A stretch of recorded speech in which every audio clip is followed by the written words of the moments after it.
I want to call this meeting of the Belton Independent School District Board of Trustees to order. A quorum of board members is present. This meeting has been duly called and posted in accordance with the Texas Open Meetings Act, Texas Government Code, Chapter 551. So join me in the pledge to the American flag.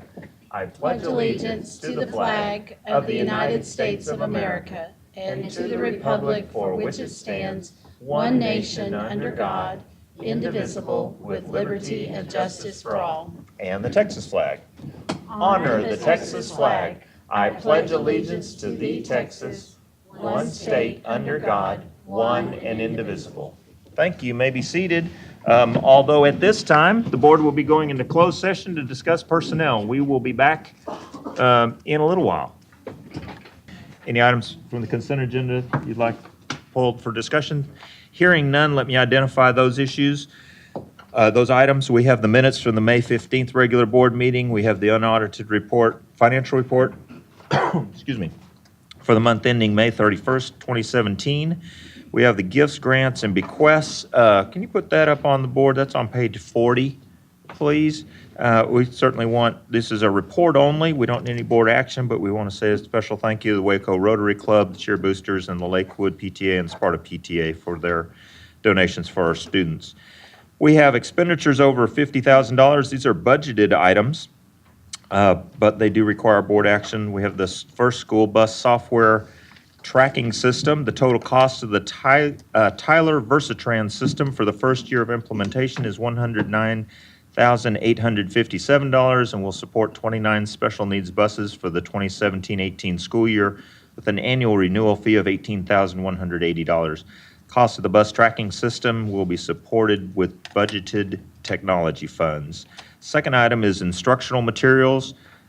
We have the STEM Scopes consumable science kits, the purchase of 211 consumable science kits recommended to support STEM Scopes elementary science curriculum. Kits will provide the materials and supplies needed to implement science experiments. Total cost, $157,469.40, with the purchase being made through Buy Board. Funding for the purchase will be supported with the instructional materials allotment. IMA, or instructional materials allotment, is commonly referred to as textbook funds. Go Math is additional instructional materials. This purchase of Go Math is recommended to replace the current elementary math curriculum beginning with the 2017-18 school year.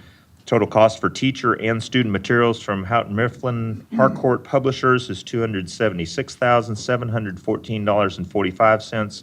Again, funding for this purchase will be supported with the instructional materials allotment textbook funding. And then the third expenditure over $50,000 is the CTE lab replacement. The career and technical education students are using iMac computers in the high school photography lab. The age of the iMacs exceed the district's technology replacement cycle. Total cost of the lab is $52,866 and will be purchased through Apple Inc. using CTE budgeted funds. We have service, supply equipment and service bids.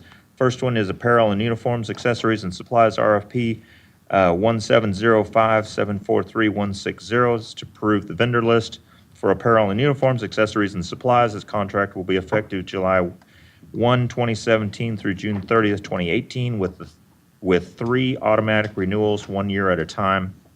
Second one is local grocery discount and retail stores, RFP 170574316 to approve the vendor list for local grocery discount and retail stores. This contract will be effective July 1, 2017 through June 30, 2018 with 5 automatic renewals 1 year at a time. We have the foreign exchange student waiver. This is to approve the 3-year state waiver limiting the number of foreign exchange students to 5 at each of BISD's high schools. This is a continuation of a waiver we have previously used.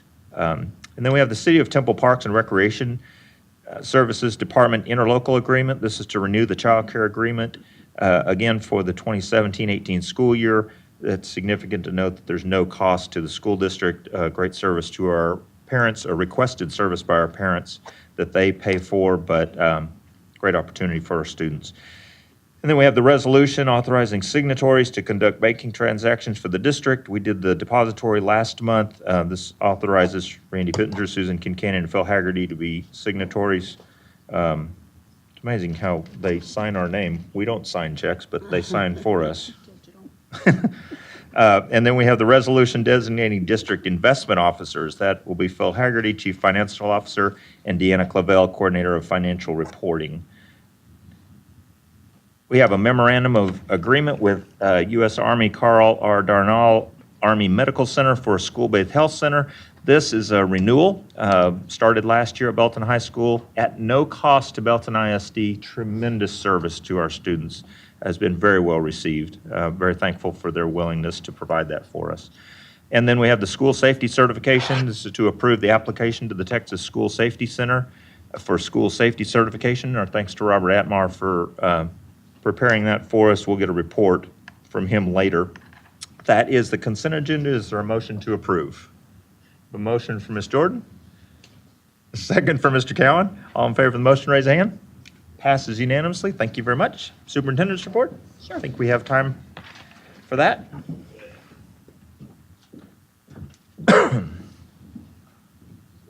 For those of you that are coming in, we're going to wait till everybody gets here that we're going to recognize so we can do that all together. So we're going to move through the agenda in a little bit different order and come back and pick that up right at 6 or as soon as everybody's here. Okay, I have three short items this evening. First, I wanted to let you know that we received our STAR scores for grades 3 through 8 last week, and we've notified parents, sent them some instructions for how to access their child's confidential student report through the Texas Education Agency's new online system. And so parents are able to go online and get those reports. They can also pick up a hard copy from their student's campus, later this summer. We'll spend the next several weeks analyzing our results and identifying areas of focus as we develop our district plan.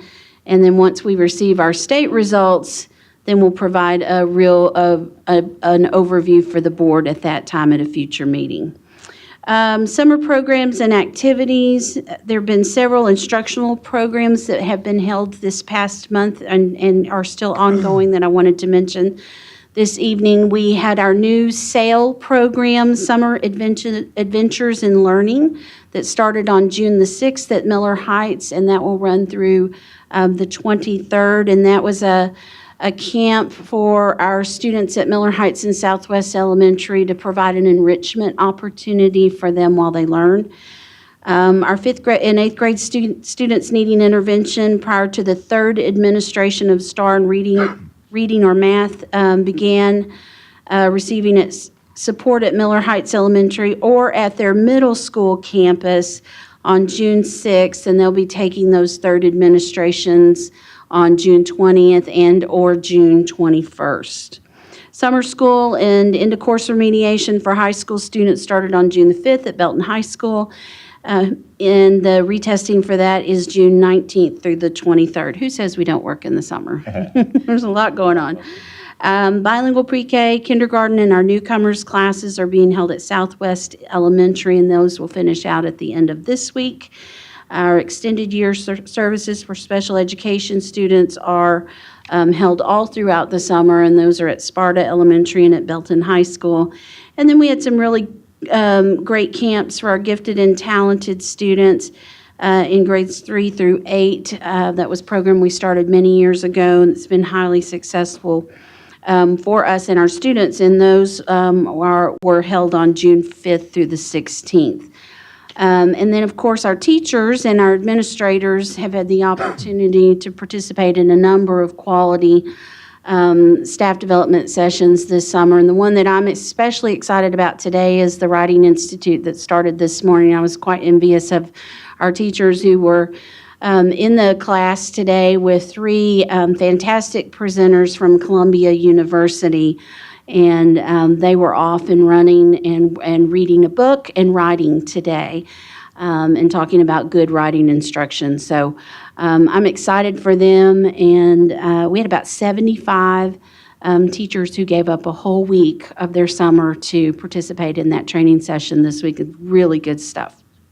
And then before you get off on the summer, I just want to thank Deanna Lovesmith and your staff for SAIL. Thank you. And I want to add in that I'd really like an end of summer report back, and perhaps if we could, when we get to the end of the summer, if we could get a report on that and our summer feeding program. Sure. I would Absolutely. be real interested. We talk about these coming up. I'd like some follow-up. But I'm reminded that last year at the end, we talked about why can't the remedial summer school be fun and engaging like those GT camps? And you owned that She and did. took it, and you and your team ran with it. And I'm so excited about the opportunity for those kids. I just appreciate that. And I'm looking forward to hearing the outcomes of that and some stories. And so if we can plan a future You bet. report at the end of the summer, come tell us some good stories. So.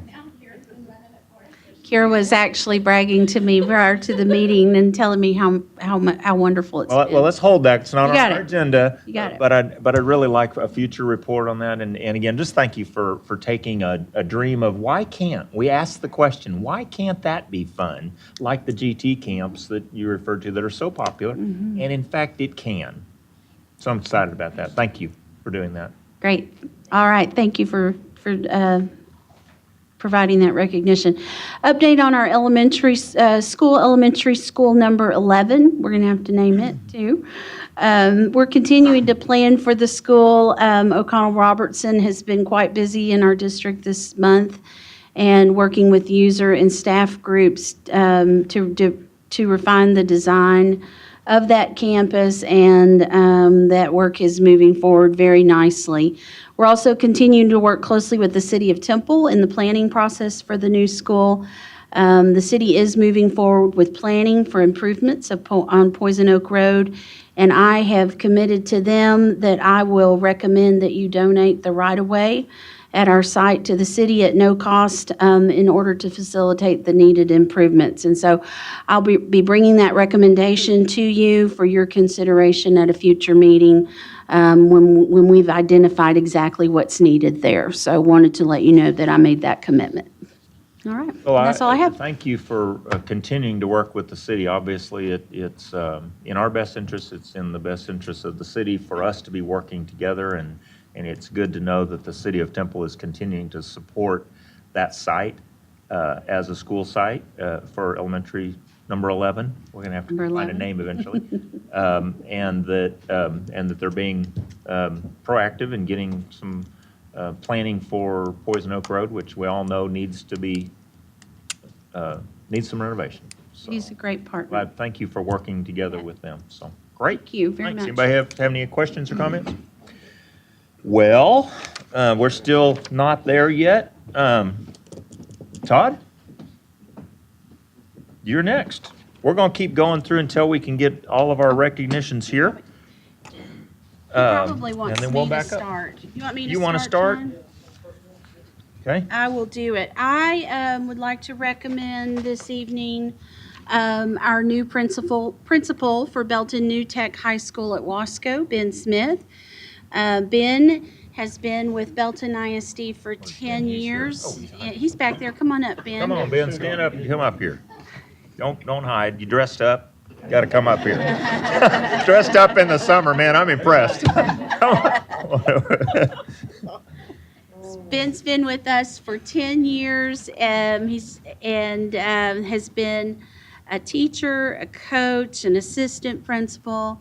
Has 15 years of experience in education. Has been over at our Belton New Tech High School. He's grown with us, and we're really proud of him. He's committed to Belton New Tech High School at Wasco. He understands the PBL model, and he will provide the continuity that we believe we need to continue to move forward at that campus. So I'm pleased to recommend Ben this evening. Great. Well, Ben, you've done a great job there, and we're excited about what the future holds. I know there's Jill's somewhere here, isn't she? She's there. There she is. Okay. Jill is here. You certainly have Jill and Deanna, you have some great leaders to follow, but we appreciate your willingness to take on this newest exciting agenda and challenge. So look forward to what you bring to the campus as the leader. So, you have anything you want to say? Thank you very much. I appreciate it, and I look forward to keep this truck moving forward. Okay, good deal, thanks. Thank Well, you, Todd, Ben. give us the rest of your let recommendations, me- and we'll take all those together. I'm Yeah, sorry. let me You just wanna do- mention that Ben has selected Genesee Thomason as assistant principal for Belton New Tech High School at Wasco. She's over at Lake Belton Middle School, be moving over with Ben. And Genesee has been with us 9 years as well. So she has also committed to Belton ISD. And so thank you, Ben, for keeping us moving. Good deal. Yeah. Great, Genesee. thanks. Todd, you have some other? Yes, there's personnel? 45 total recommendations included in your packet tonight with teachers, teacher coaches, part-time teachers, elementary instructional coaches, counselors. Those 45 recommendations are included there. We have 6 new positions because of the growth in the district.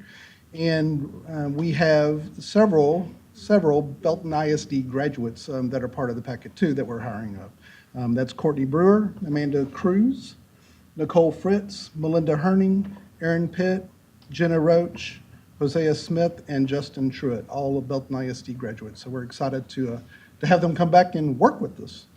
So it's good. Good to have people come back. Do we have any graduates? Those are the Belton ISD, I'm sorry. Belton ISD We graduates. have some other- And then we have some returning employees too. Returns, whatever. We have some returners too. Amanda Cruz, also who was a graduate as well. Bobby Fowler, was a coach here years ago. Rebecca Hibner, Margaret Seals, Christopher Sellers, Elias Shakinsey, Elias Shakinsey, and Hosea Smith.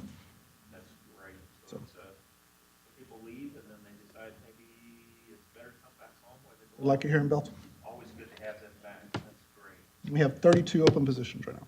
Okay. It is that season, but one of the things that we've been hearing from you is that we're not having as much turnover, as many open positions this year as we have in the past. It's been excitingly great. So I'm guessing you're getting lots of applicants for every open position as we always do. Yes, sir. Fewer. Anybody else have any questions for Todd? Is there a motion to approve? Have a motion for Mr. Camden, second for Ms. Lee. Anybody have any other comments, questions? All fair to motion, raise your hand. Pass unanimously. Thank you very Yep. much. Congratulations, Ben. Go get them. Thank you. Look forward to what you bring to that. Okay. I'm trying to time this just right. Things they can fill, but not go over. I'm gonna, Mr. Admar, where are you? Can you do this time frame? All right. Come on, we're gonna move Mr. Admar and the safety and security audit up. I was hoping you would do that. So, well, good evening, and I'm pleased to be here to talk to you a little bit about our recent safety and security audit that we've done here in the district. It says that it has, on the timeline that you were provided, that we've worked on this since January, but in reality, it's been a project over the last 3 years since we did the last one.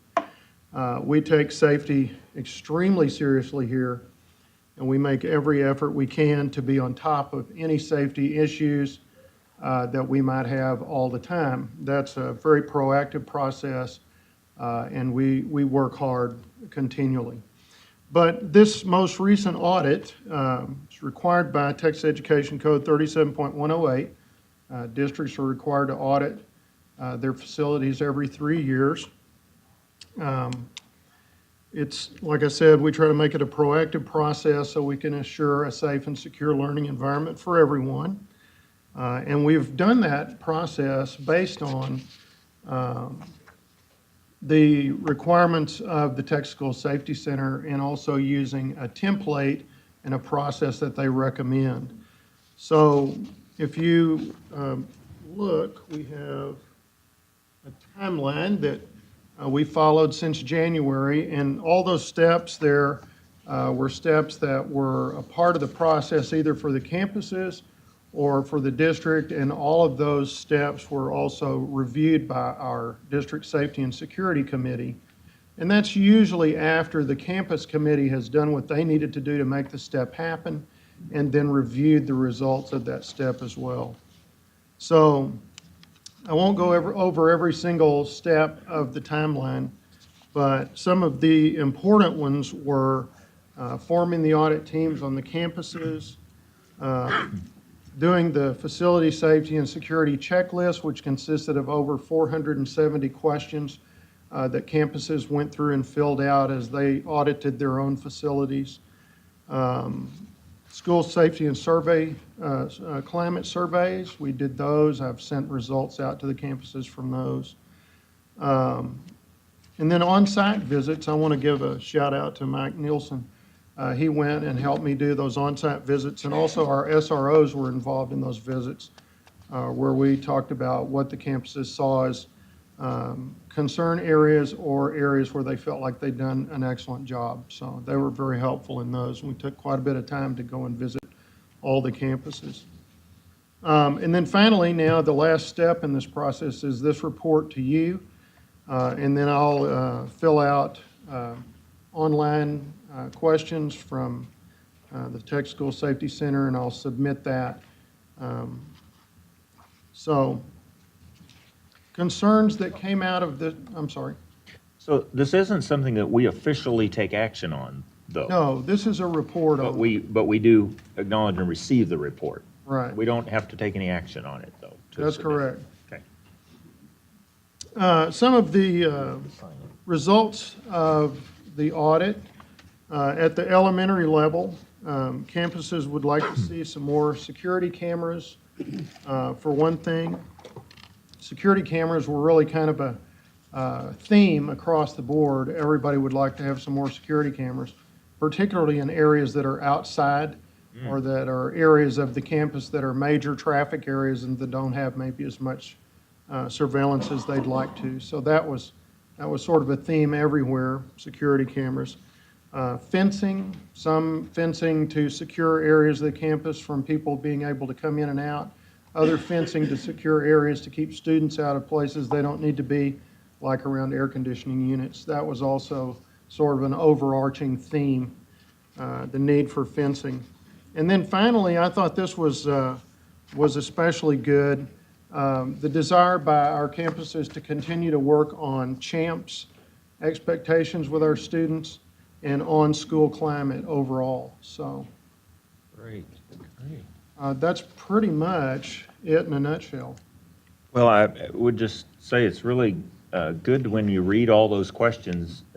It's good to see that we can say yes to every one of those. Not only that we have done those activities, but we have documentation to support that we have done each of those activities. Right. Thank you for your That's, work on behalf of that and getting that all ready to go.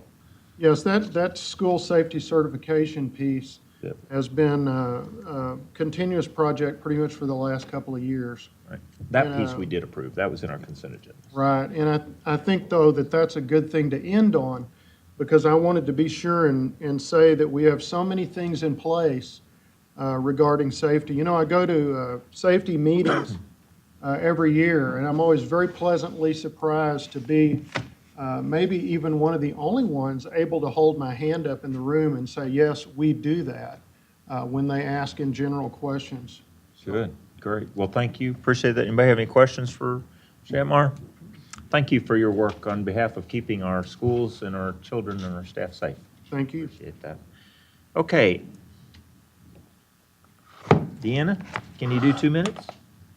And then we're gonna, I think people are gathering in the hall. You have, if you need more, I don't wanna. No, I actually don't, because this is EIC local. It's up for first reading. We actually just approved EIC local at the last board meeting. However, we received, after that final approval, some additional feedback from TASB. So we are putting it forward for a first reading tonight, second reading at the next board meeting with 2 changes. The first change is we are excluding the language of completing the recommended program or advanced distinguished program for a graduate for Val and Sal. That program ended with this last class. And so that was just a little bit of an oversight on my part. And then the second revision is the language that you'll find in the paragraph on early graduation. And we have had this in policy forever. And we've actually never had a problem. But what we said in the policy is that you must return a form by May 1 of the sophomore year if you plan on graduating early. However, our practice has been to honor any scenario that came up that we could support a kid if that was their desire. When TASB reviewed it, they felt like that language with the word must could potentially cause us problems, although it never has. And so we are going to, in fact, amend it to read should. We could have chosen to eliminate the May 1 completely out of the paragraph. However, administratively, it's just a good a thing, helpful yeah. practice. If you are intending to graduate early and you know that, if our counselors, administrators know that by May 1 of the sophomore year, they can guide you, give you the most guidance for your junior and senior, your junior year. However, if you don't know that and different circumstances arise, then we're going to take care of you as we always have. And so those are the two revisions. This is the first reading. We'll We're bring it back simple. to you. We'll put this on our agenda for July. If anybody has any feedback, this is pretty simple, kind of clean up stuff. Yes. So, thank you, appreciate it. Thank you. All right, if somebody will go tell everybody in the hallway that it looks like we're gathering some kiddos. Hopefully, everyone is here who we're ready to recognize. We're going to back up, and Kyle, if you'll help us recognize these students. There's some of our recognizees. They're all out there. We might have could have started a little bit earlier. I didn't see that many people. Yes, we did. Motivated. Read promised. I promise.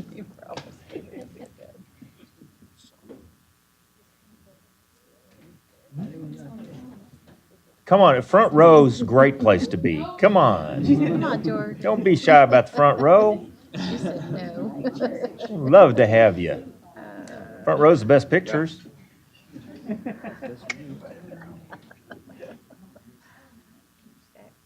All right, you all come on in. Let me, for those of you that haven't been with us before, let me just mention, we want this to be a formal recognition, but we also want this to be informal enough for you to come up and take pictures. And so we will take pictures for our website and social media, but we also want to have plenty of opportunity for you to come up and take pictures. So students, as we recognize you, we're going to ask you to come up and stand up in front here. One of our board members is going to present a certificate for you as we talk about you. And then we're going to stay up here and pose for a picture, and we'll go from there. So let's get started with our recently returned National History Day, 5th place national awesomeness. Okay, it doesn't say that. It's a junior group documentary is the right language. So come on up. The Don't be shy. national, Bring your bling. Thank you for Yes. coming with bling. the National History Day National Contest Don't be was shy. held at the University of Maryland College Park last week. Emily and Maya from North Belton Middle School were competing there in the junior group documentary. They not only made medals. the finals to compete against the top 9 other documentaries in the country, but finished in 5th place and received the outstanding entry for the state of Texas in the national competition. It's been a long road to this success, but it's really exciting to see the recognition Elizabeth, come on. that our students have earned for their documentary about a secret organization that spanned across Poland to help Jews escape genocide during World War II. Their sponsor is North Belton Middle School history teacher Elizabeth Housen. Wow. So don't run off too quick. So we had you here before, and we said you're going to get to go have a great opportunity in DC as you competed with others. How was it? It was fun. Was it fun? And you made the finals? That was the first step? So you presented, you made the finals, and then had to present again? Is that how that works? We're following as close as we could on Twitter. And it wasn't just nationals, there was Singapore, China. International. Wow. Puerto Rico, so it was, Wow. yeah. Top 5 in the world. An amazing project. Thank you for giving this opportunity to them, and I'm so excited for how you represented Belton and did great things and came back with bling. I've got a question. How can we see this film? I have it, yeah, I have it. Okay. Can we, Is there a way that we it would could? be great to put a link on the website. Could we do that, or North Belton's website? We'll take Think care so? of See it. if we can do that. I'd love to see the presentation. Maybe we can do a special showing somewhere. Y'all can present for us sometime. We didn't plan for that because y'all been traveling here and you just got back. We're glad you're back. We're glad you had that. Congratulations. We're really proud of you. Thank you. Well done. Wow. That's a remarkable achievement. Well, we also have some regional track and field qualifiers. Absolutely. We are in an incredibly competitive district, and after an even more competitive area meet, we had 6 students who competed to advance to the Class 6A Region 1 track and field meet, which was held at the end of April in Arlington, Texas. And so we want to recognize tonight Brooke Gilmore, who qualified for regionals in the 1,600 meters and 3,200 meters race. Brooks running somewhere. Jordan Jones qualified in the 3,200 Come on up, meters. Jordan. There you go. Delaney Presley in shot put. Yeah. Kaylee Assam in discus. Aspen Thomas in pole vault. And Matt Mahler in pole vault. There go Matt. Matt gets the word for getting. Our head coaches are Denise Petter and Bryce Munson. Y'all come on up. Coaches, y'all had a part in this. Come up and celebrate with them and join them. Okay. Perfect. Okay. Thank you, Coach Stack. Thank you, Coach Petter, for helping them. Can y'all get together and don't be shy about taking pictures. Everybody come up and get all you want.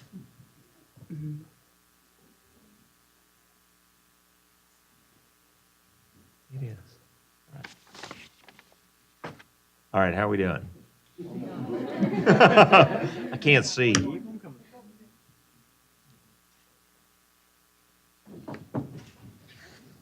All right, y'all did a great job representing. Good job, congratulations, great things ahead. Well done, okay. How about, we're gonna shift gears again, back to another unique opportunity, the Texas Project Lead the Way Chevron Design Challenge. Last year, we launched the engineering track for high school students in Belton ISD using the Project Lead the Way engineering curriculum. And this year, for the first time, we had teams of engineering students who were able to test their knowledge of that curriculum in the highly competitive Chevron Design Challenge. In that contest, the teams receive a design brief, and then they create an original design to meet all of the specifications that they were given. At this year's Chevron Design Challenge, our team from Belton High School of the Los Ingenieros received an honorable mention, and that team's composed of Adam Agee, Joshua Bledsoe, and Joshua Lewis. Come on up, guys. Come on up.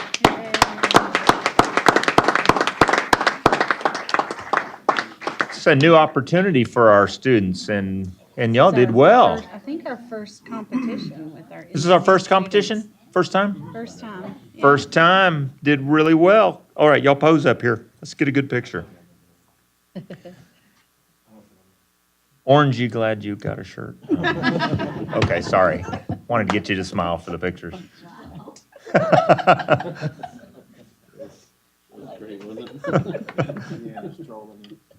It was Father's Day yesterday. You gotta have dad jokes. All right, congratulations. We're looking forward to great things coming.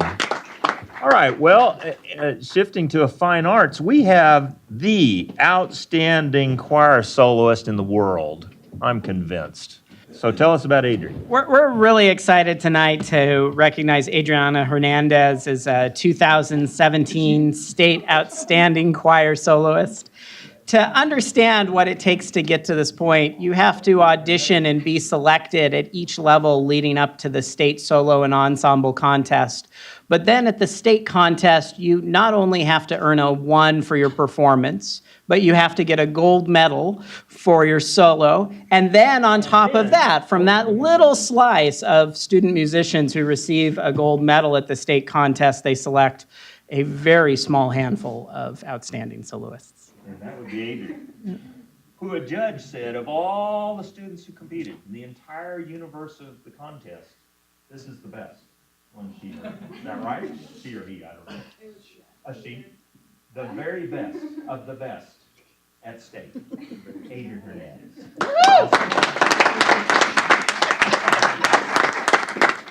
Amazing. She was Belle. She'll always have a place in my heart as Belle. But more, even bigger and better, and great things are ahead for Adria. We're so excited for you, proud of you. Congratulations. That's really an extraordinary honor. Okay, we also want to recognize some of our staff for Financial Transparency Stars Awards. So for several years now, the Comptroller's Office has had a program to recognize local governments across the state that exhibit high standards for financial transparency through their websites. The revamped program this year recognizes local governments in specific areas. And to date this year, Belton ISD, through the work of the business office, has received 2 awards from the program, the Traditional Finances Star and the Debt Obligations Star. Great. Well, I just want to mention that several years ago, the board set a goal that we wanted to increase our financial transparency, and we wanted to achieve these comptroller awards. And so we've had those in the past. As programs changed, of course, with new comptrollers. They want to put their brand on it. But special thanks. Deanna Clavel and Phil Haggerty have gone the extra steps and done the extra work to make that happen. So thank you for doing that. I think it's important for us as a board and as a district, but for our community to have that information readily available. Thank you for your extra work to do that. Deanna, we appreciate you, and Phil for your work in that regard. So, and then we like to recognize our Big Red community partners, those who connect with our students and bridge to the community. So tonight we've got Beltec. We have incredible partnerships between the Career and Technical Education Program and local businesses. And what Beltec's doing is really a fantastic example of the potential of those partnerships. This year, the company has recruited and hired 2 graduating seniors. The company's also providing a summer position in their accounting and bookkeeping department for a senior who plans to go into that field. And what it reflects is not just that the business partners help us align our curriculum with the needs of local employers, creating opportunities for our students as they graduate, but also that by creating a business-ready workforce, our students serve those employers and help to strengthen the local economy. So we're pleased to have John Adler from Beltec Industries with us this evening to accept the award as this month's Big Red Community Partner. Thank you. We are so appreciative of you helping us accomplish our goals of preparing our students to go into the workplace. You're helping us accomplish that. Thank you. Appreciate it. Thank you. Alan Jones is with him. Alan Jones is also here taking pictures, right? Thank you all. We appreciate y'all being here. Okay, at this time, I needed to mention a few other things. I think we hit all the ones on our agenda, but I wanted to say a special thank you to the Belton Ministers Fellowship for sponsoring baccalaureate for our high school graduates and their families. That's an important community event, and we're so thankful for them. And also say a special thank you to our principals and staff at the high schools for our graduation ceremonies and all the end of the year activities. What a great celebration as we graduated our students and celebrated the successes of their academic career. We're so thankful for all the effort to go in to make that a special opportunity. And I hope, board, everybody had a chance to see these inserts in both the Belton Journal and Temple Daily Telegram. If you didn't see these are the pictures and lists of our service awards that we went out in the spring and gave our service pin awards, but they did a really nice layout.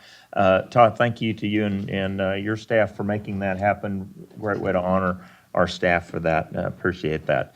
And then one more I just wanted to mention for those of you that may not be Baylor alum, the Baylor University has a really distinguished alumni.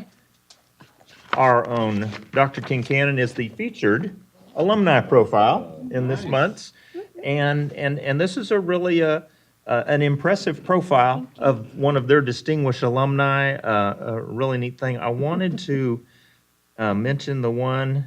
Oh, I forgot. I don't want to say what it is. Try something different is a theme that she used, and they wrote about that. Y'all might want to look at this, but congratulations. Thank you. Baylor That is was bragging fun. about you Yeah, like we it do. was fun. So Fun stuff. those of us that aren't Baylor people might not have seen that, but thank you, Connie, for helping us Thank get you. that. So Did you steal that off my desk? She did. might have. There might have been a conspiracy to find that. Okay, at this time, I think we're done with recognitions. Did we get everybody? Okay, at this time, we need to have our public hearing to discuss federal programs, Every Student Succeeds Act, ESSA. Celia Ray, thank you for being here. It is 6:14, and we will convene the public hearing. Okay. Welcome to our public hearing for Belton ISD. It's the time of year that we plan for our 2017-18 grant application and have to seek the input, or get to seek the input, of public and private nonprofit as well as staff as we prepare for the grant next year. We alluded to the fact last year that we're transitioning to the ESSA, Every Student Succeeds Act. With this, the Department of Education has an emphasis on conducting comprehensive needs assessment, improvement planning, and the monitoring of student outcomes. The money starts with the U.S. Department of Education, then goes to the TEA, and then they allocate it to the different districts. This year, through ESSA, they've established 4 strategic priorities. They're listed there on the chart for improving student academic achievement.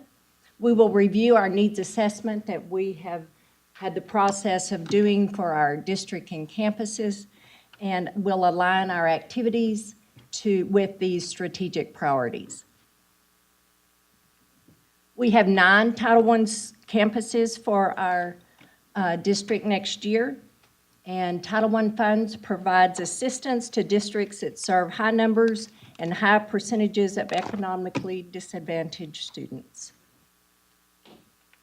Once a campus qualifies as a Title I campus, as long as they have at least 40% economically disadvantaged, then they are designated that way. And once they receive those funds, we can use the money for all students on the campus based on their economic need. Starting with our Title I funds for this year, our planning amounts listed there, $1,341,000. This is a decrease from last year. All our grants are affected slightly this way, but we are allowed to hold a percentage of our funds and roll them forward each year. We do this with the thought that our funds might be decreased. And because of this planning, our programs are not going to be adversely affected. We're going to be able to continue to support our interventionists and buy supplies and PD to support our students' academic achievement. The McKinney-Vento program helps our homeless students, helps pay a percentage of our homeless liaison salary, as well as ensures the students the services that are required of them by law. We have the small TechShep grant, $27,000, but we also have designated funds in Title I that supports our students. Title I Part C is for our migrant students. We only had 4 identified this year with $4,800. We're in a shared service agreement with Region 12 because we have so few students, and they take a good care of those, run the programs for us, and coordinate with the campuses. In fact, I've been visiting with her this week as follow-up on those students. For Title II, those funds are designated for professional development. We had a slight decrease in that program as well, from $202,000 is the planning amount for this year. That was about a $42,000 decrease. We will continue to do rich PD because of our roll forward. It won't be adversely affected. We do campus-based PD and district. It does support our learning summit that we have planned for August. Title III is for our English language learners. It's for instructional opportunities for students who qualify. Lauren Brisbane runs the Title III program. We have bilingual campuses at Bex, Chisholm Trail, Southwest, and Sparta, as well as other programs to support them. The decrease for that program is very slight, only $2,000. We have a new grant fund this year. It was based on an equitable share of Title I funds. About 2% of Title I gave you the $32,000. It wasn't taken out of Title I, but that's how the dollar amount was figured. They have lined 4 different activities that our programs will align within. They've given us some percentage figures that 20% must align with each of those activities. But unfortunately, with $32,000, it doesn't give you a lot to work with. But we'll take what we get, and we look forward to researching what programs we can use for our students. And that will come based on our needs assessment as well. Parent involvement is critical for the success of our students. We always want our parents on campus and interactive and engaged in their students' learning. 1% of the Title I funds is designated for that. We have funds for the district, but most of the funds go to our campus to help parents learn to be more engaged in the learning of their students. As always, we enjoy input and value what you have to say as we do our grant. It is due the end of this month, so we are working with under the new ESSA guidelines to create the best program we can to support our students. Thank you for the presentation. This is a public hearing, so anyone present who wishes to ask a question or make a comment may do so. For Celia, while she's here. Any takers? Any board members have any questions for Celia? Did a great job of presenting, clear and thorough, so thank you very much. Thank you for helping us monitor those federal dollars and making sure that they're appropriately spent and that the services to our students are provided. We appreciate you. Thank you. It is 6:21, and we will conclude the public hearing on federal programs. Okay, Deanna Clavel, let's do our budget update. I think we're going to be back in order now for the end. I think we've picked everything else up unless I missed something. Well, last month we came and we spoke with you a little bit about the budget for next year, this upcoming school year for 17-18, a little bit about what those revenues would look like. So this month I've got some additional information. I won't repeat everything we talked about last time, but I'll give you some new information. The legislative session has ended, so we'll have some updates there as well as we go through the slides. As we talked about last month, all the priorities that we set through the budget planning process align with our district's goals, our mission, our vision, and our district improvement plan. Our assumptions and considerations did not change from last month. All of this information is still 11,382 students is what Templeton Demographics has estimated that we'll have for this next school year, and that is where we're basing our planning off of. We've got to support all of those students in the classroom, but our state funding is generated based on the ADA that we have, or our average daily attendance.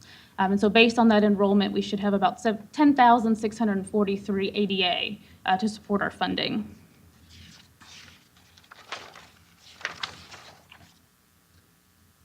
We still are working on preliminary assessed values for our property value growth. We should receive certified values sometime in the month of July. So our preliminary assessed values came in at $2.94 billion. So here is our current working year, the original adopted budget, our estimate of the proposed 17-18 fiscal year proposed budget, as well as forecasted out into 3 years, just to give you an idea. If everything were to be exactly how it is right now, this is potentially what our budget would look like as we move out into the future.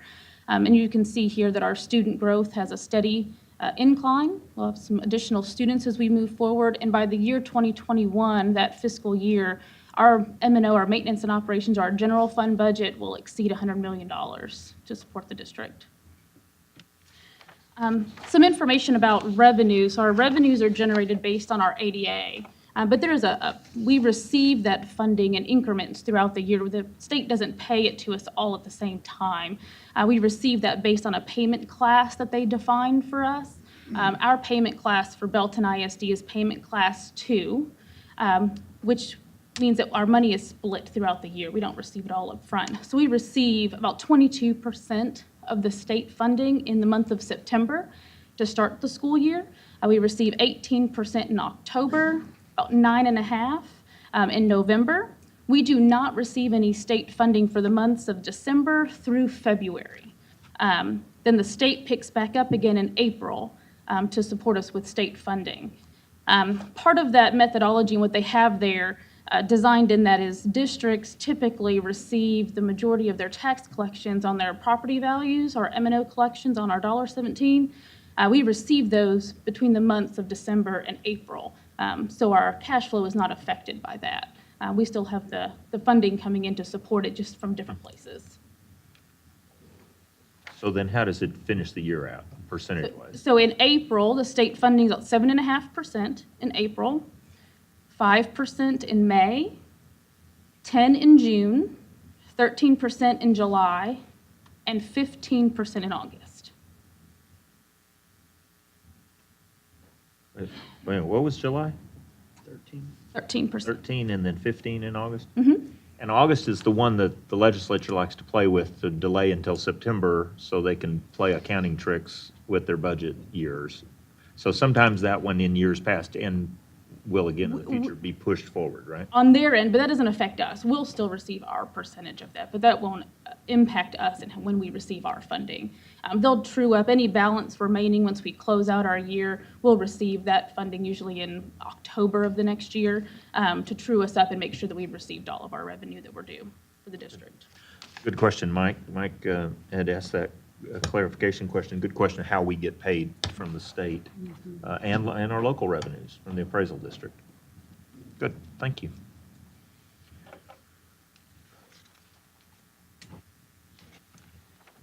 So last month, we didn't quite have expenditures ready yet. We have received all of our budgets back from all of our departments and all of our campuses. As they work through their budgets, they're due to us, and we've pulled all of that information together. And here is a look of what we had adopted for the current year, what we're proposing for the next year as of today, as of right now, where we're at, and forecasted out through the next 3 years as well. And we've presented here and taken into consideration a balanced budget in each of those years as we move forward into the future. So our expenses are balanced with our revenues. And all of our assumptions that we discussed that are on the previous slide are all taken into consideration when you look at that 17-18 proposed budget here on the expenditures. All of those are taken into consideration here.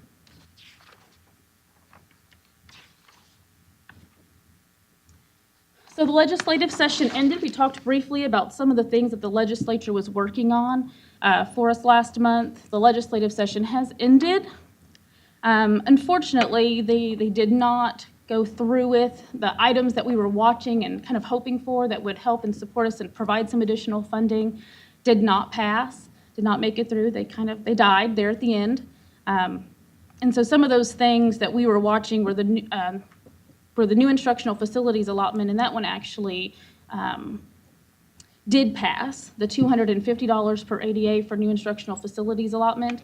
They did pass to increase that to $1,000 per ADA for new facilities that are built and opened in the next biennium.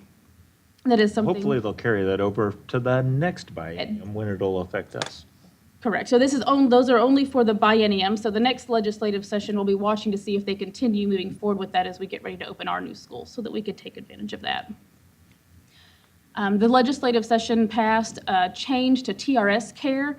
That is the district's portion of what we pay into to support TRS care for retired employees and employees that will be retiring. And it's a mandatory requirement that we have to pay. We're currently paying 0.55% towards that of our payroll monthly as we calculate that. And that is increasing to 0.75% will be the mandatory contribution that the district will have to pay in that area. That impact to us is minimal.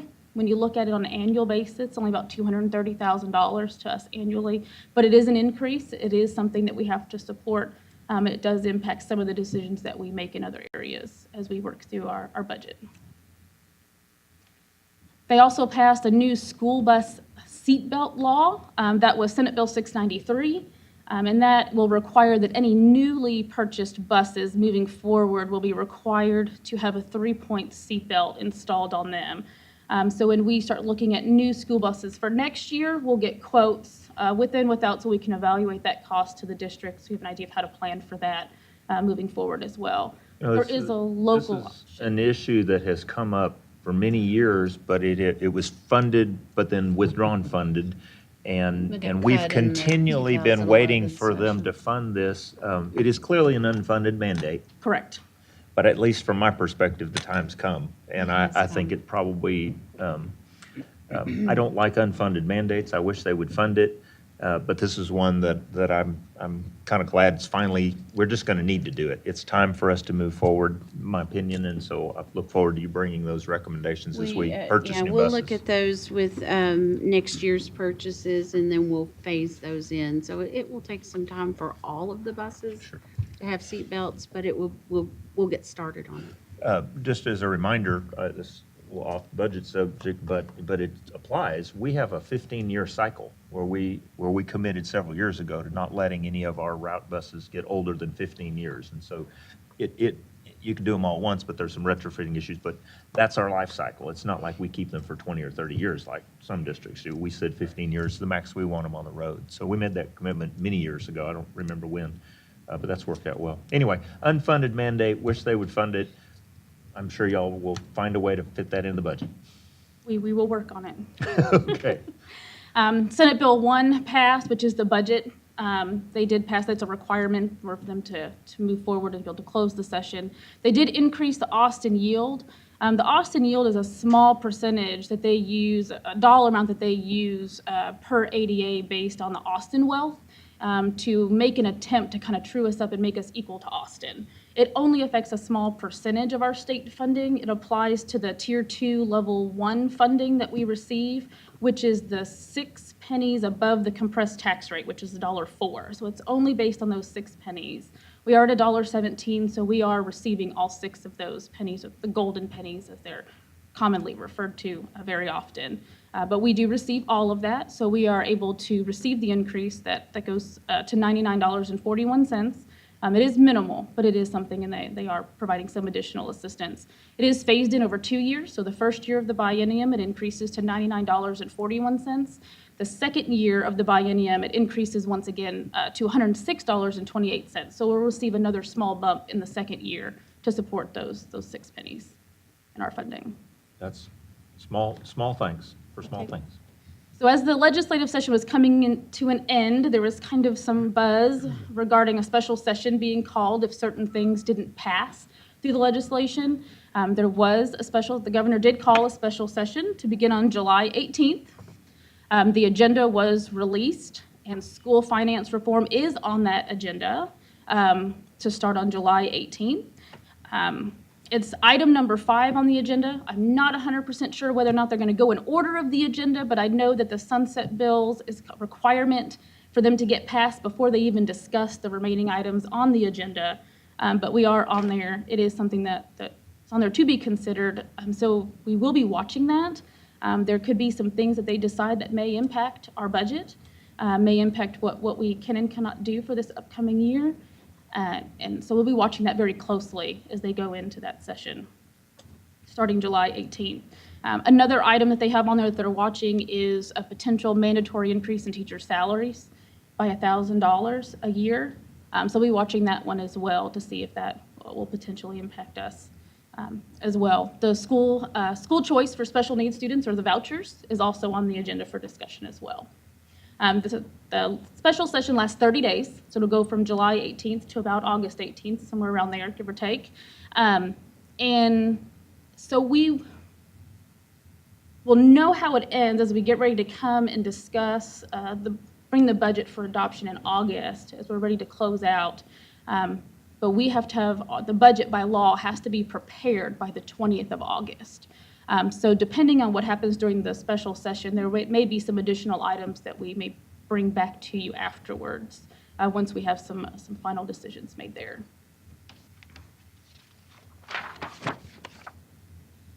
So for technology, this has not changed. Our budget is still able to support all of these items that were identified to support the technology department for this upcoming year, things that we've identified are necessary in order to keep everything in working order, keep up on our replacement plans for our technology and our infrastructure. And this still fits within the budget. The items to support capital projects has not changed from last month. This is still the same. These are items that our facilities department has identified necessary for us to do this upcoming year to keep our facilities in good working order for our students to learn in. And so here's kind of a chart by function group, how our expenditures are being spent in these different areas. So we do notice that there is a slight increase in our revenues going from one year to the next as we work through this next budget cycle. But you can see here by the chart that the efforts that we're putting towards instructionally related staff, supplies, travel, any items, it's geared towards the students. It's the instructional support, the in-classroom professional development, library resources, and media is where we see a lot of our efforts going to continue to support them. And that's one of our big goals for our district is to support those students' learning experience. And so here's another way to look. So this is by percent of budget. This is the percent of budget that's spent in each one of these different categories. And so it's the same categories from the chart before, but percentage. And you can see that the three largest slices of this pie are related to the students. So it's instructional at 57%. You've got facilities, maintenance, and operations to support all of our buildings is at 15%. And then you see our student support, which is going to be your principals, assistant principals, your offices, and some support administratively as well that we provide the campuses at 13%. So those three big pieces at about 85% of our budget is directly related to the students. Some important dates coming up as we move forward. So in July, we'll bring to you kind of a look on where we are as we work through some of the items that we have remaining on our list for consideration and some items that will be discussed later in the board meeting. We'll review truth in taxation and the requirements that we have to follow to meet that as a school district.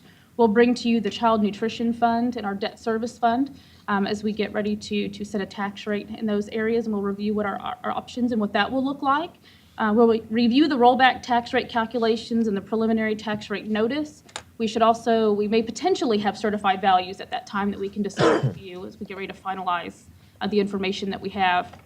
In August, we'll need to do our notice of public meeting for our budget hearing. That must be published 10 to 30 days prior to the budget hearing. So that notice will be published around the 4th of August in order for us to meet that requirement.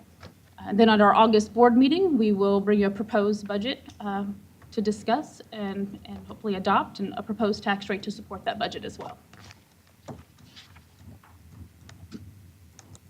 Any questions? Anything I can? Anybody have any questions about the budget development? It's coming along. Good overview. Obviously, our next agenda item is a major building block of the budget, as you alluded to already. Thank you for your work on this, Phil. Thank you and the rest of your team for doing this and continuing to bring us along on where we are with revenues and expenditures. So appreciate your work and look forward to next month's update as we continue, especially Todd, come on up, especially as we're in the unknowns of the legislative session. It's can sometimes be tricky to develop a budget, but thank you for your work. No problem. You're welcome. Phil, thank you. All right. Todd, let's again talk about the major building block of our budget, the compensation plan and that we annually look at. That's correct. Every year we do go through this process, and you've got the information in your packet. And I'd like to just kind of real quick take you through the process of collecting the data and then point out some key points that I think may need to understand in regards to the data. First thing is we start the process literally about a couple of months after of approval of a salary increase. So in August, September timeframe, we'll get data surveys from TASB, Texas Association of School Boards. They'll collect salary information, pay ranges, and actual paid salaries for a variety of different positions. We use that information. The information is collected and we receive it in January. And so we start analyzing and assessing how we fit in to that picture with other school districts.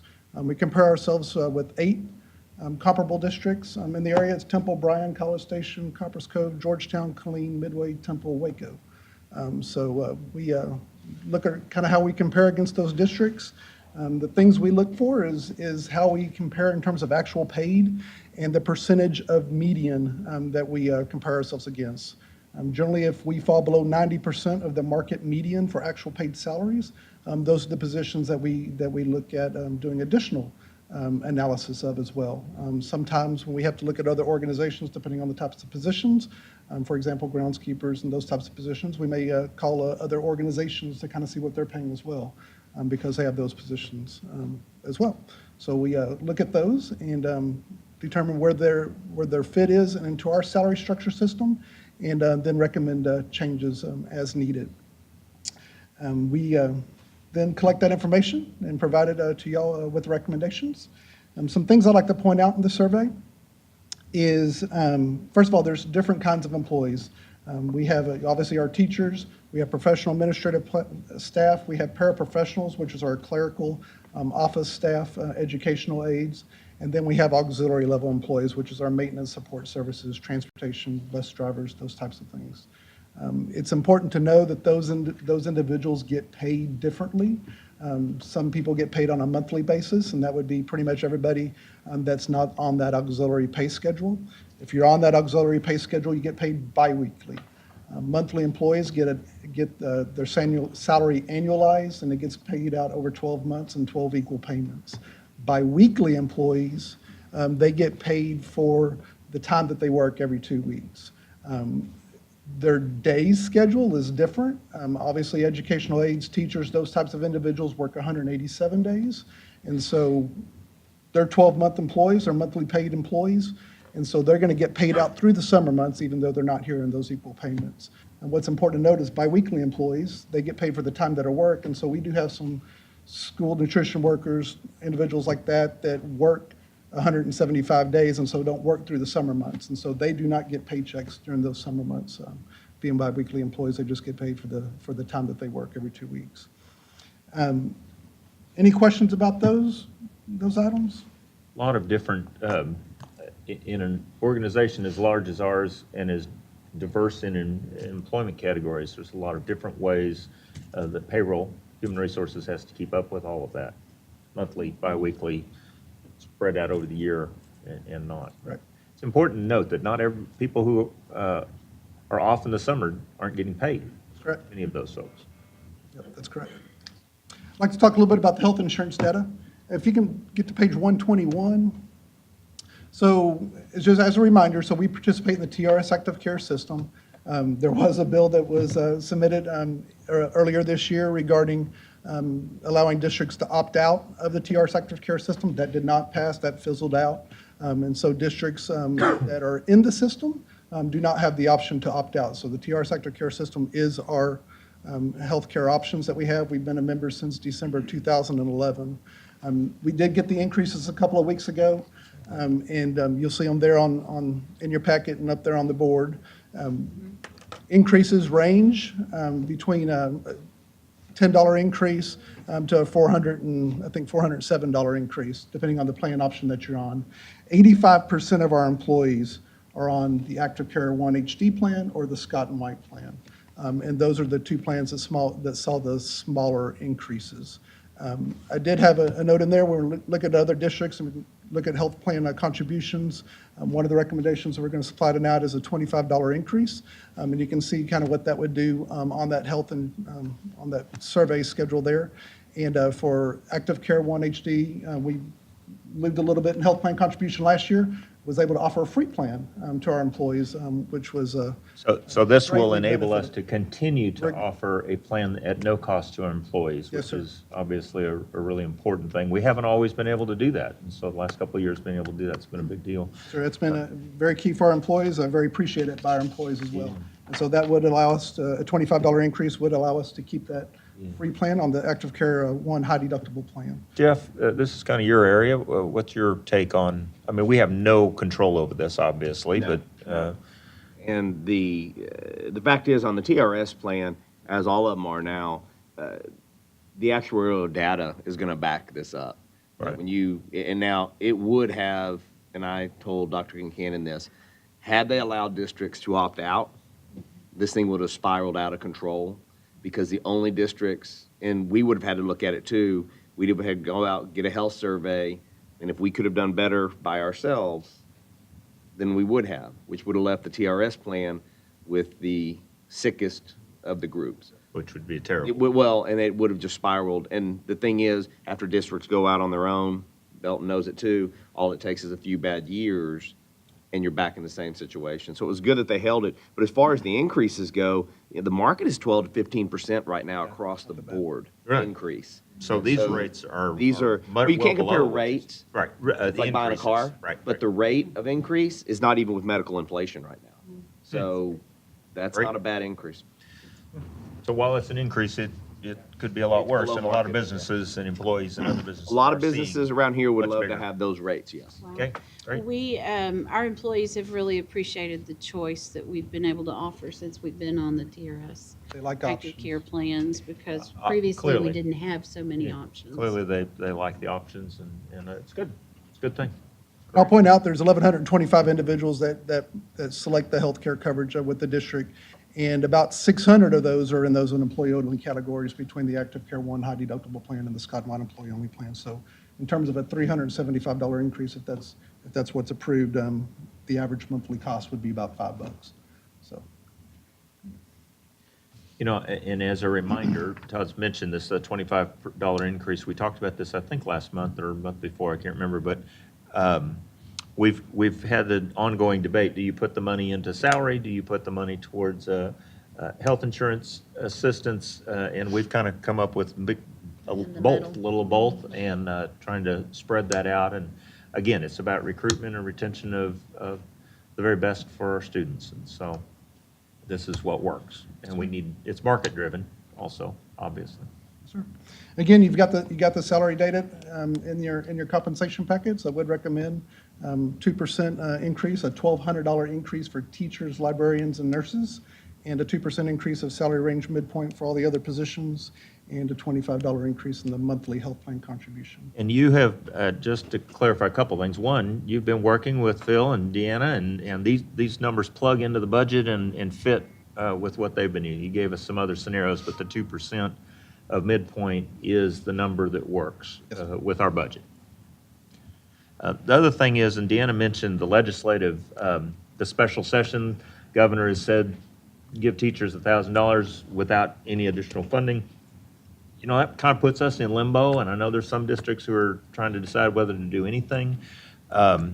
You know, I guess the best way I heard it is, we don't have a lot of confidence in the legislature doing anything, and so we need to move forward and take care of our employees. And so delaying this to wait and see if they might do something is, and timing-wise, that's just not a good choice. So going ahead with a plan, it fits our budget. Would also mention and remind everybody, back in 2008, I believe, we had a tax ratification election.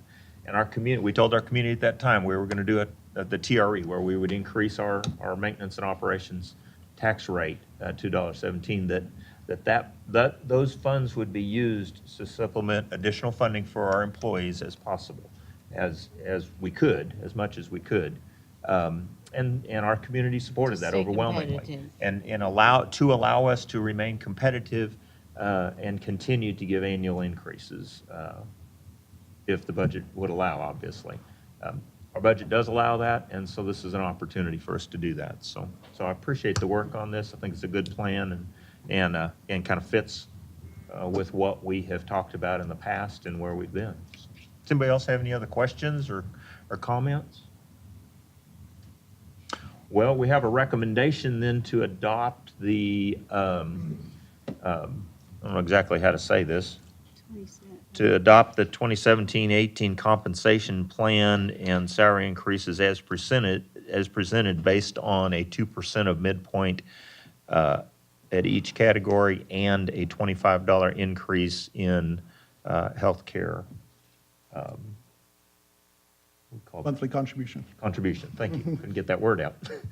Is there a motion to approve? Who wants that? Ms. Lee? Mr. Taggart. Second, Mr. Taggart. Any other comments or questions? All in favor of the motion, raise a hand. Passes unanimously. Please share that with our employees, and I hope that they understand that that is, not everybody's getting those kind of increases, but we are committed to investing in our employees, and it doesn't matter whether, our students are picked up on buses and they're taken to the classroom and everything in between. All of that is about providing good quality experiences for our students. And so we want to continue to support human resources in recruitment and retention of the very best for our students. So Appreciate that. thank you for very your much. work, and Phil and Deanna also on that. And we want to thank you for moving forward with that this evening, and we just didn't want to be in limbo as we wait to hear what's going to happen in the legislative session, so thank you. Okay, so the next item is to discuss the superintendent's salary. Just as we've done with teachers and groundskeepers and every position, as Todd shared with us, we look at salary surveys, and TASB does a salary survey in superintendents. By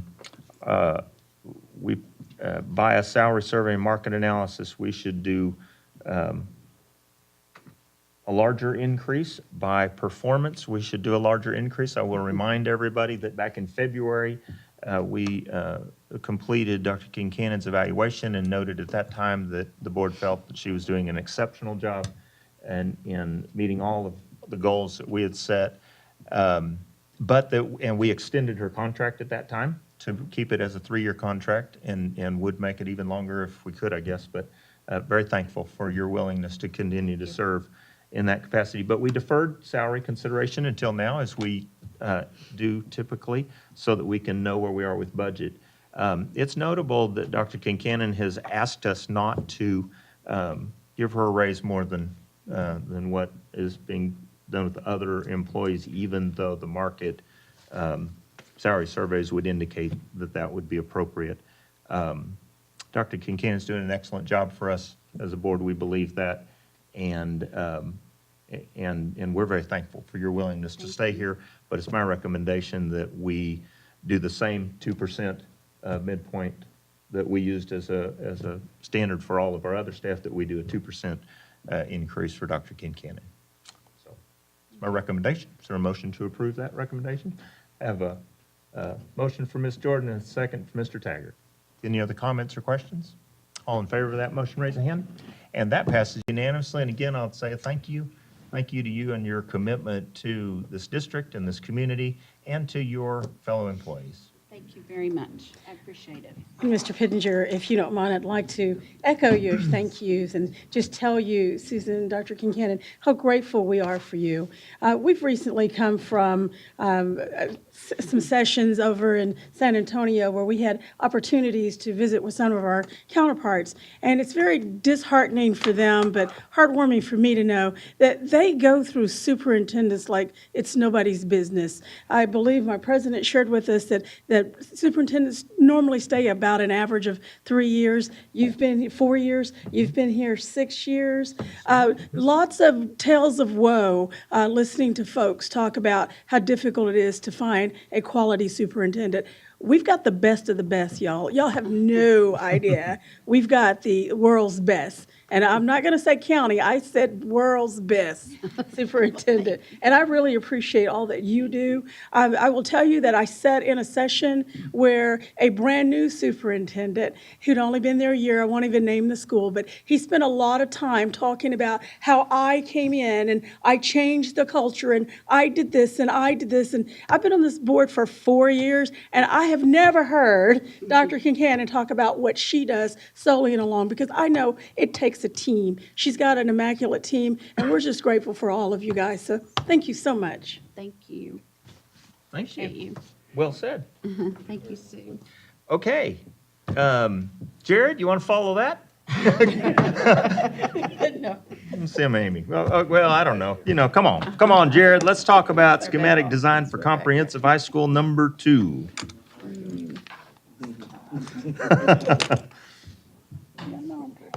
Another exciting time for our, it is getting warmer again. Can we do a thermostat adjustment?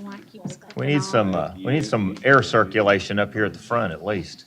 I don't know how y'all are doing. Thank you. Thank you very much. Thank you, appreciate it.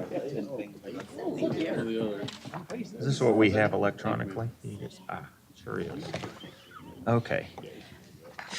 We didn't, we're not gonna make it to 7, sorry guys. Good thing you didn't write that on a promise card. I knew better than that. Are we ready? We're ready. Okay, great. We are Well, so ready. It is a tough act to follow, but we love working with Dr. Cannon as well. She's a great leader from our side too. Nice so. segue, nice segue. But tonight I have the opportunity to present to you the schematic design for the high school facility. So this is something myself, Rebecca, and the team have really been working on, attending a lot of meetings and kind of moving forward overall with all the disciplines to support it. But want to start off with last time we brought to you the schematic design for the elementary school, had a very similar book, and now we're bringing to you the schematic design of the high school. Last time we did present the conceptual floor plan, site plan, and the 3D images.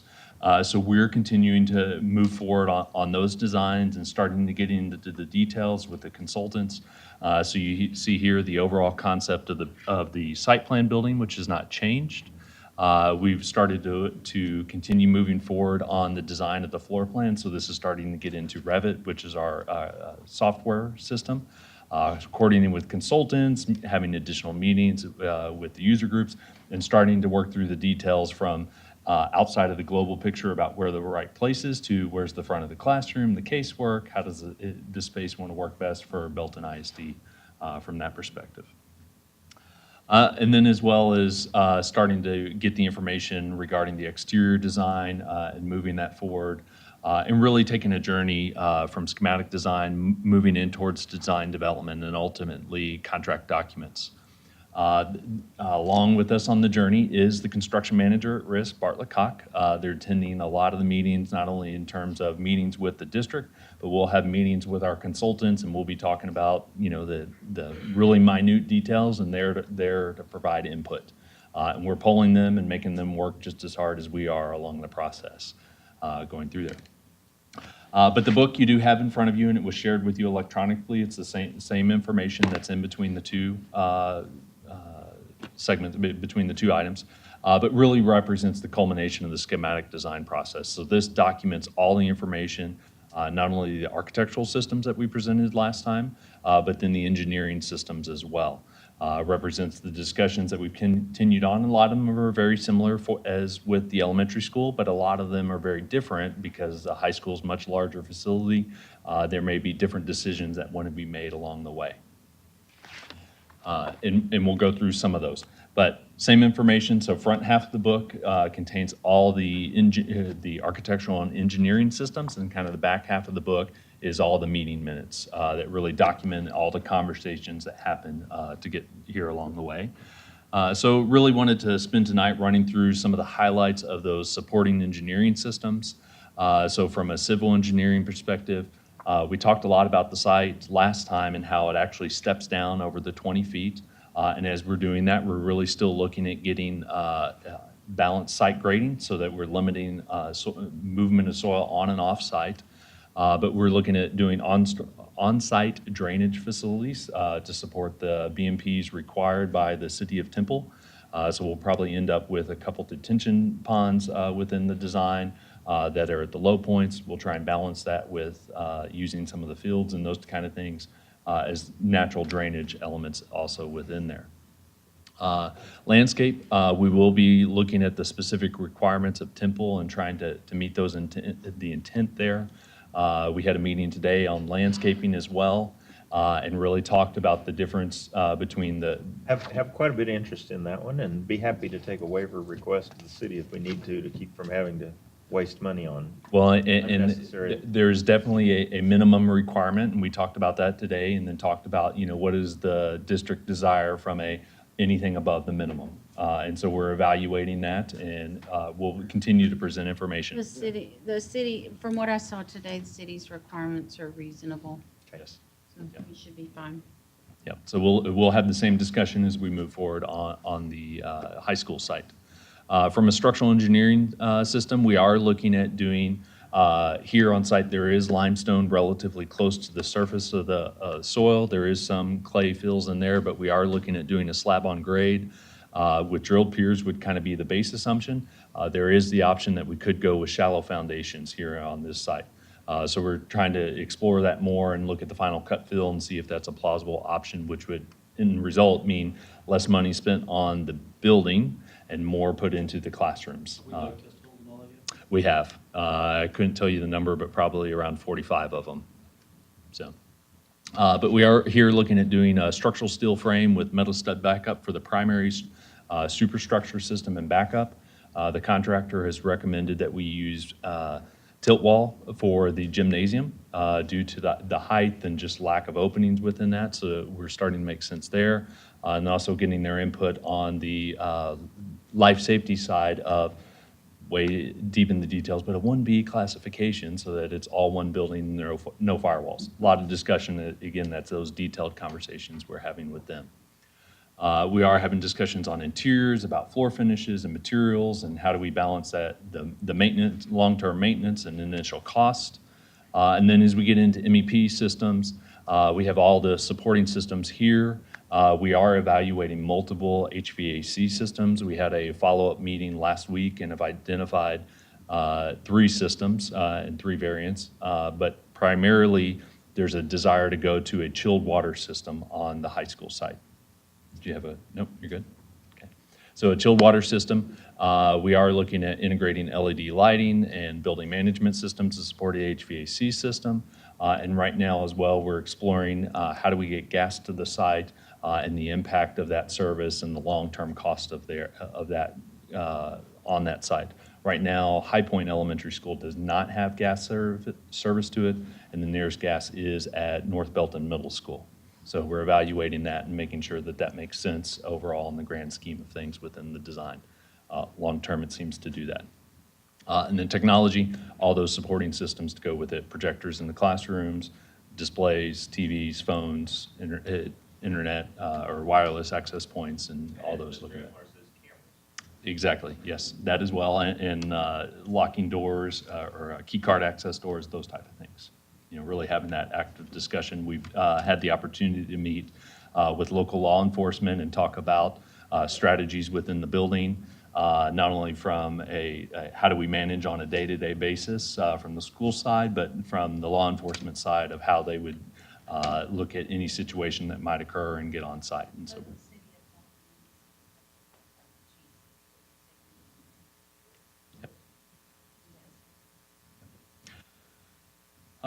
And so that's really kind of in a nutshell, all the supporting MEP systems in addition to the architectural systems.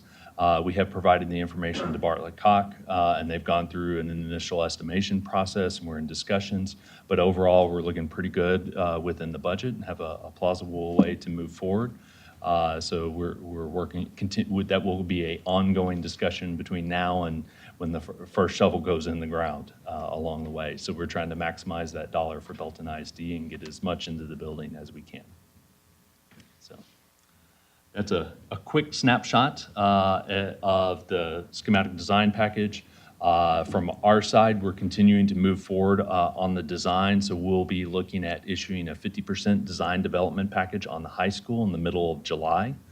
So that will, again, go back to Bartlett Cock. They'll look at the estimate, and we'll have that periodic checkup here over the next kind of 3 phases, 2 halves and a whole phase.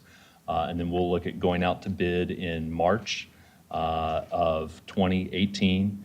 Is that right? Yeah.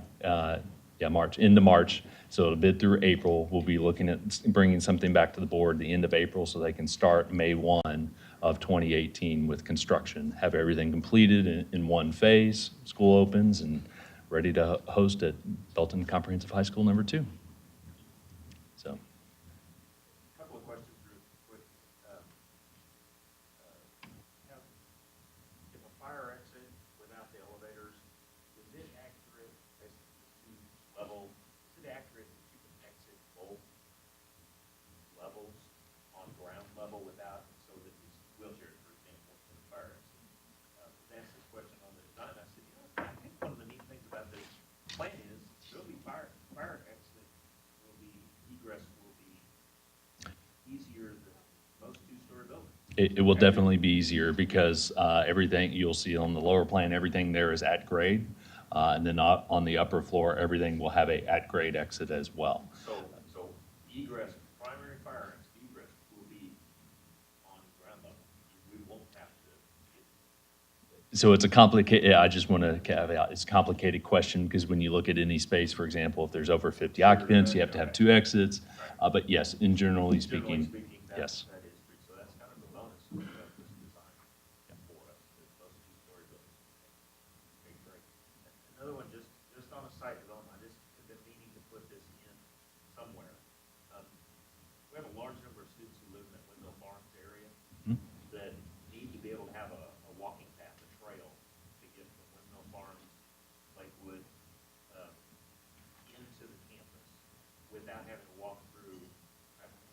Is that in the plans, or have y'all thought that through? We just need, I'm thinking, we need to have a way for them to get from that subdivision, those subdivisions to the campus. So it's definitely something that we can look at adding. We have discussed elementary school students going from that campus to the high school campus, so we have a route. I'm talking about home. Yep, home to yep.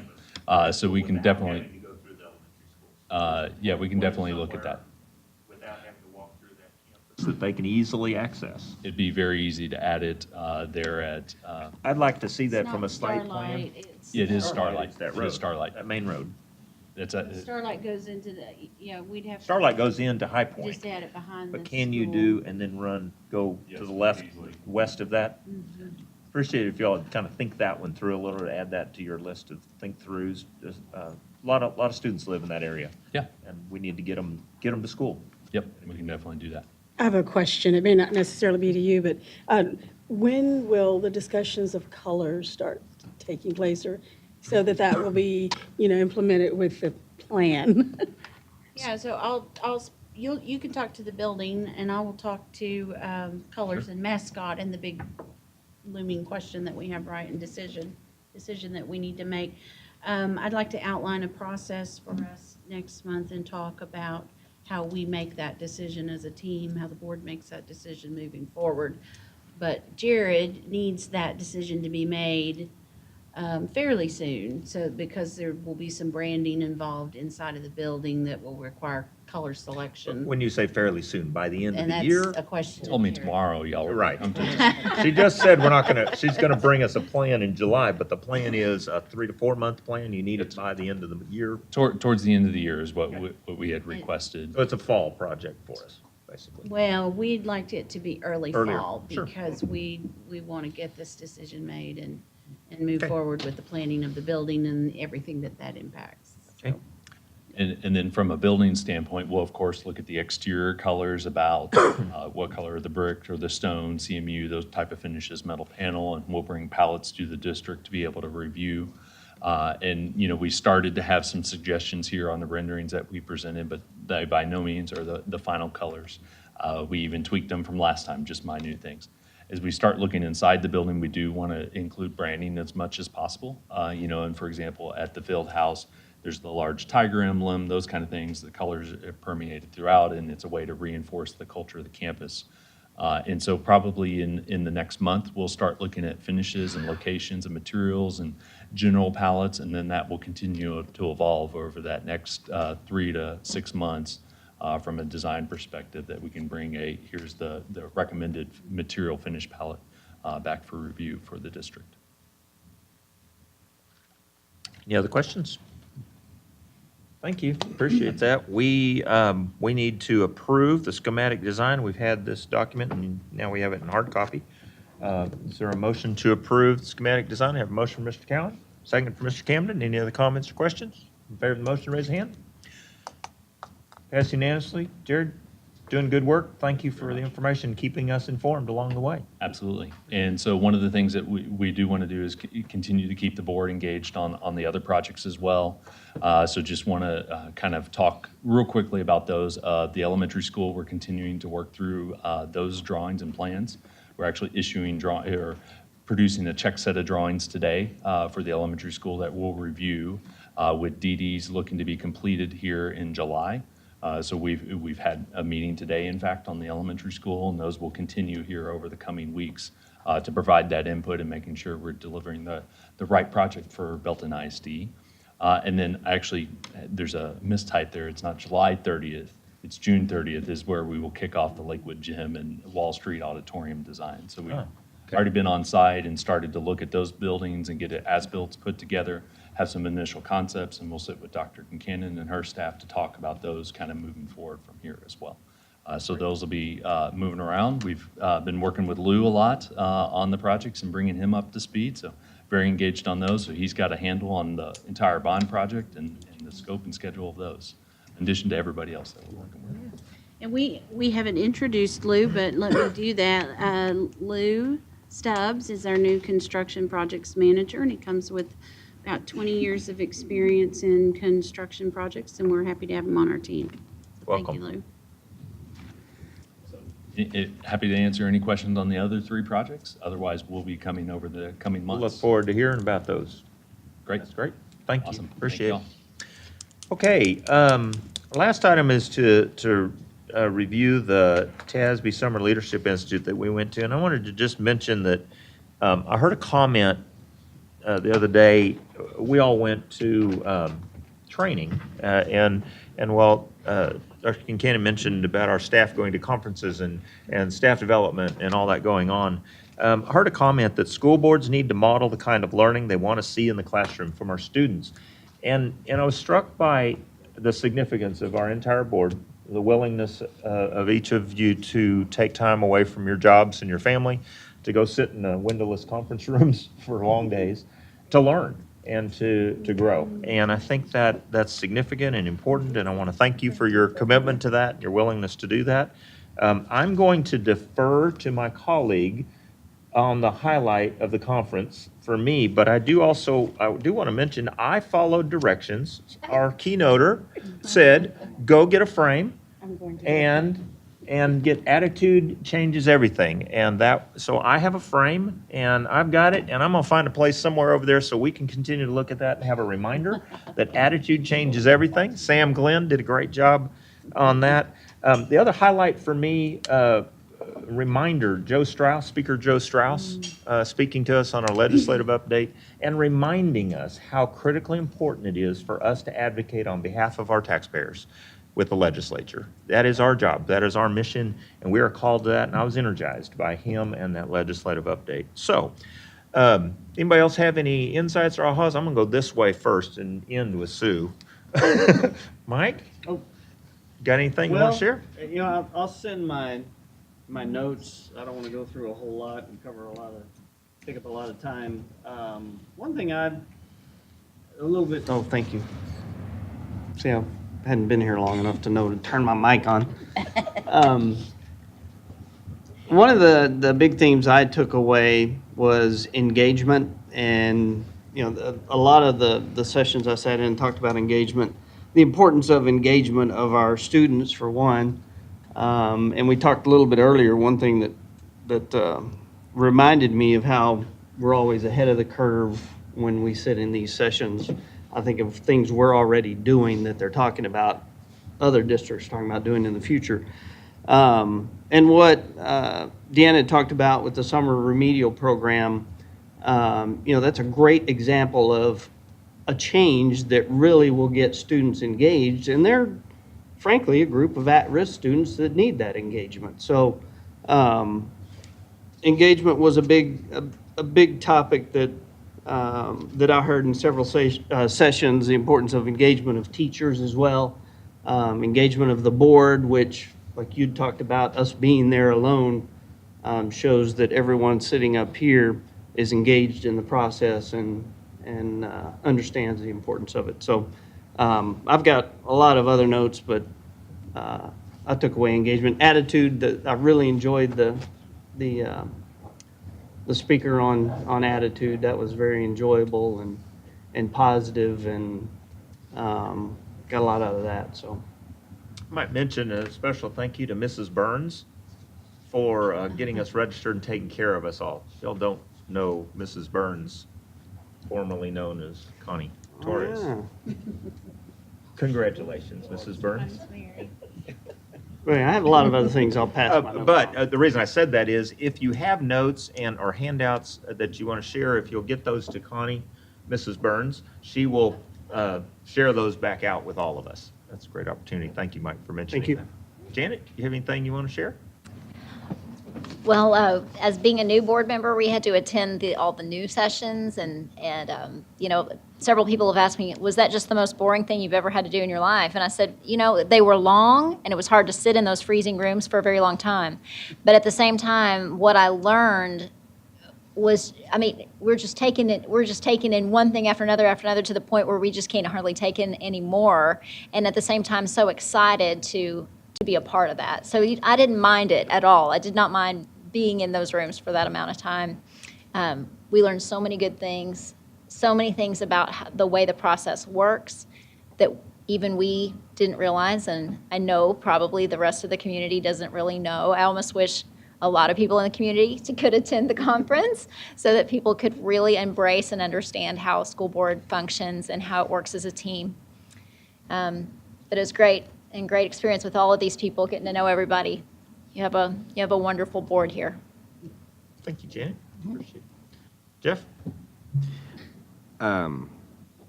Yeah, it was a great conference. It's like anyone you go to. And I've said this, there were classes I went to that were great. I'm still Leo's now because him and I were in a really good class together. He's going to have nothing to say. Your handout. Yeah, I've got a handout. I actually brought a handout back. But the one thing I took away, and it was a theme that came up in the two really good classes that I was in, and I know that Belton does this. I think we're probably one of the best through our C-Tech program, but was the skills gap. That was the big topic in a lot of these. And I heard a comment made, and it was a good comment. He said, we really don't have a problem in our schools nowadays challenging those kids who are going on into Ivy League schools. We do have programs for them.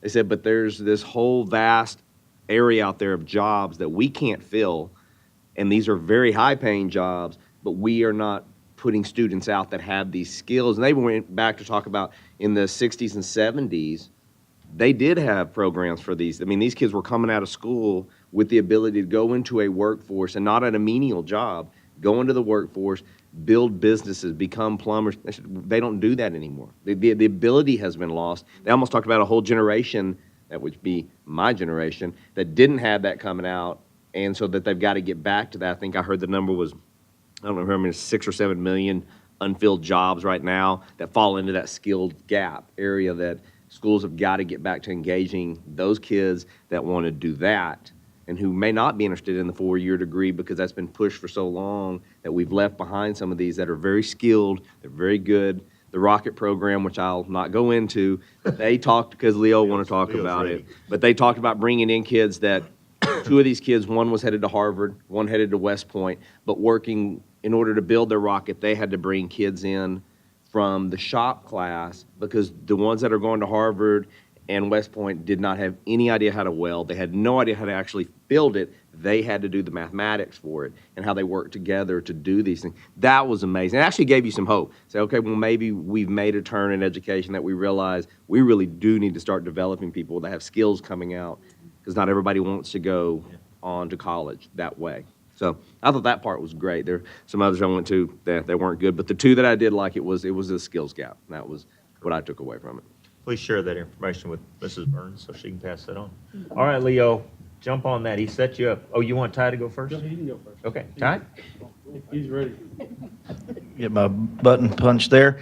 I'll echo what Janet said. Being the new guys, they have a very strict criteria of things that we have to learn. There's a certain number of hours that we have to be involved in learning and get certified in state requirements. I didn't know that.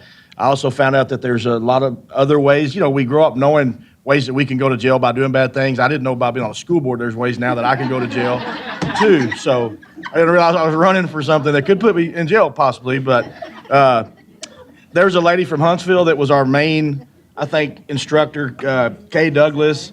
She's amazing. Contacted her after the conference and texted her and sent her a nice message, and she wants to put me on a monthly group call thing for training. The thing I realize is we have an organization behind us as school board members that's designed to help us. Legal team, trainers, they're willing to answer any questions. And something else, y'all probably won't believe this, but I talked to a lot of people while I was at the conference and asked a lot of questions. I'm a question guy. And I found out that Belton ISD, we're very lucky. There's a lot of school boards out there, a lot of districts that are struggling. And it's not just about money, it's about infrastructure, it's about leadership, it's about culture. And we're so lucky. I didn't talk to anybody that had it better than us. So if, people in the community sometimes get a little off on some of their opinions and things, this was a focus for me. I didn't really realize what I got myself into to be on the school board, but I came away thinking, wow, we're so much further ahead of the curve than others. And I really appreciated the legislative updates. I realized that I can't believe I actually voted for some of these guys in the state Senate. I'm really disappointed in that. And they're doing a terrible job. So we really do need to focus. Hey, we can't change anything by sitting on our hands and not saying anything to these people. We have to send them emails. We have to tell them how disappointed that we are in them, because otherwise they don't know and they don't care. And I don't like that. I don't like people being out there making decisions for our kids and they don't have a regard for the kids in the classrooms. Their focus is on other things and other priorities, and that's something that I came away with also. Great. Welcome to the fray. Leo. To touch on what Ty just said, a lot of what you learn at this conference has nothing to do with the actual classroom conference. It's speaking to other school board members and seeing the issues and problems. And we do have we're doing a lot better than most. And it's amazing. The class that Jeff and I attended together was Fredericksburg ISD's Innovative Initiatives. And it was 99% on CTE programs. And this isn't something that they started yesterday and they thought it was a great idea. They've been working on a project called Systems Go for 20 years. And over those 20 years, they've consistently graduated kids going out at not just to 4-year degrees, but working at Boeing and SpaceX and NASA. We actually heard from one of their ex-students that now controls the satellite at NASA. Over their 4 years, these kids actually build rockets, starting as a freshman and then going on as sophomore and junior and senior, and to their senior year where they're building a rocket that's a 500-pound payload that's going up, 20,000 feet or something. They have to go to White Sands to even launch it. It's very impressive, and seeing the teamwork behind what it takes to make that happen. And there's a whole lot of business owners that are ready to grab these kids and snatch them up because, the kids that are the experience level they have graduating is amazing. Took a lot out of that class. I thought it was what they've done over the last 20 years is very impressive, and it's something I think we definitely need to look at, whether it's this exact system or something to that effect. But it is truly amazing. And they also talked about the things that that Jeff touched on. The 60s and 70s, we had building programs here where kids built houses for people in the community, and that's something that we ought to really look back into. They actually do one where it's on site. They built a complete house on site. Their Home Builders Association did a huge fundraiser at the beginning of the year and paid for the materials. The students did all of the labor, built it on site, and then they auctioned that house off. So at the end of the year, they auctioned the house off to be moved to another location. And so when they make the money from the auction, it pays for the entire class. So it pays for the following year's materials and everything they need in order to make that happen. And it's kids are coming out of high school going straight to work for these builders that they've been working hand in hand with, just like some of our guys are doing with Skills USA now. I took a major. It was a lot of fun, and they were very excited. The kids are very intelligent. Most of this presentation was given by a young man that's going to Harvard, that really made us look lacking. Jeff and I mean, not y'all. Very, very cool place. The other class I really liked was the Art of Exceptional Governance. And it's an ongoing study that's going to continue to go on that basically kind of share a little bit that the The decisions we make as a board, how can we make decisions that positively affect our students? A lot of times we're focusing on buildings and buying computers and doing these things, but the attitude and the way that we do conduct business affects the student outcome. And so that was a very interesting class as well. So had a great time. Amanda, I hope you're hearing, we got more and more energized about CTE when we go hear other stuff. Get ready. All right, Sue. Okay, gotta take my shirt off. A little warm, a little warm. Okay. So I attended quite a few sessions on leadership and this, just talking about leading with a servant's heart. So I will tell you that our last general session, our keynote speaker was Mr. Alex Sheen, founder of a nonprofit organization called Because I Said I Would. Oh my gosh. Just to kind of give, I'm going to tell you more, but I will tell you at the end of his talk, the emotion in that room amongst thousands of people was so palpable you could just cut it with a knife. I actually had a crying, hugging session with a lady I've never met before and probably won't see again in an elevator. We just cried and held on to each other because this guy was so powerful. He started this movement right after his father passed away. He started these little business cards that they're blank. All it says on the very bottom right, it says, because I would. These are promise cards. And you just jump in wherever you want to. These are promise cards. This is just a basic concept of doing what you say you're going to do. Remember back in the day when somebody would say, hey, I'm going to do something for you, and they actually did it? You remember that? Man, this is amazing. These are promises that can be as big as some of Alex's promises. Let me just give you some examples. He made promises, and he kept these, about walking 245 miles across the entire state of Ohio. He did that because he said he was going to. He made a promise he committed to volunteer at 52 different nonprofit organizations. Why? Because he said he would. He promised children with cancer trips. Oh my gosh. He actually said he was going to give 20 little promise cards. And when he got on scene, he was going to require those 20 cards back. When he got there, he just said he would mess with the kids a little bit. And he said, it's real difficult to come up with that kind of money for 20 kids. So you know what? I came up with enough for 100. 100. Oh my gosh, this was amazing.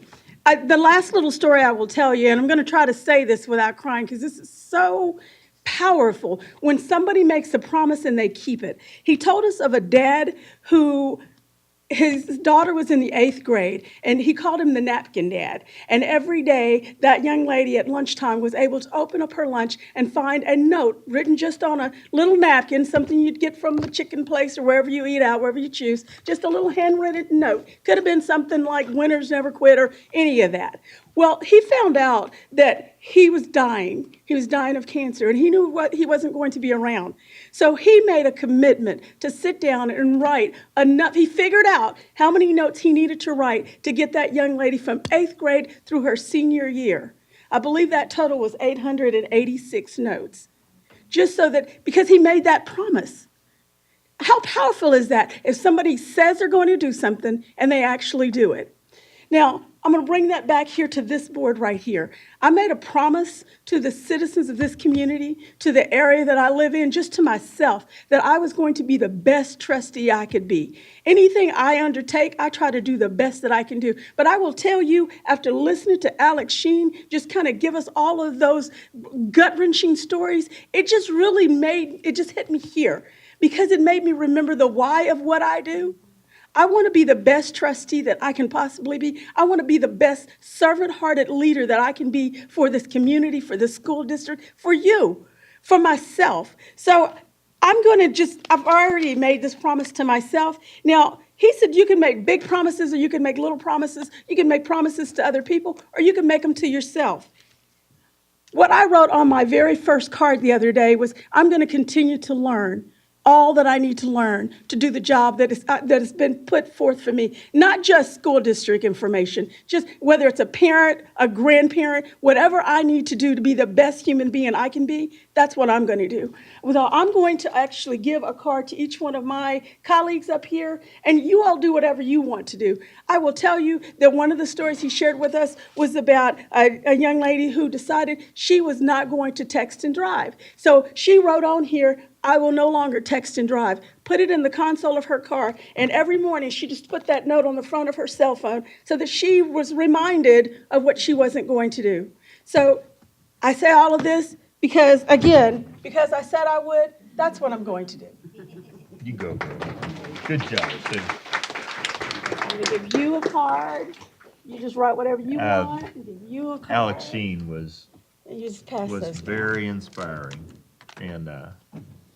And what we know, what Sue and I know is Dr. Kincannon made a commitment to bring Alex Sheen to Belton. I did.